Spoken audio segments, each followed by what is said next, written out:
नंतर हमखास आयोग ज्यावेळेस जागतिक किंवा भारताचे किंवा महाराष्ट्राचे महत्वाचे दिवस विचारतं, त्याच्यात सगळ्यात महत्वाचे असतात पर्यावरण दिवस, नंतर आरोग्य विषयक दिवस, याच्यावर हमखास प्रश्न विचारतो. मग 5 जून जागतिक पर्यावरण दिवस असतो.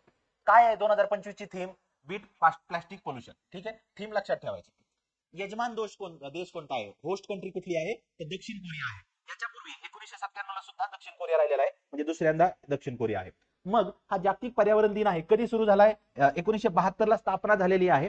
युनायटेड नेशनची एक स्टॉकहोम परिषद झाली होती, त्याचा पहिला दिवस जो आहे तो आपण 5 जून कन्सिडर करतो आणि तिथून सुरू केलेला आहे. आणि 72 ला स्थापना झाली आणि पहिला जो आहे 1973 पासून सुरू केलेली आहे. आणि आयोजक कोण आहे? युनायटेड नेशन, UNEP जे आहे ते आपल्याला पाहता येतं. 5 जून झाला. 1 जूनवर क्वेश्चन येऊ शकतो, 5 जूनवर हमखास क्वेश्चन येऊ शकतो. आता 7 जून आहे जागतिक अन्न सुरक्षा दिन आहे, एवढंच लक्षात ठेवलं तरी सफिशियंट आहे, याच्यात आपल्याला डिटेल जायचं नाही.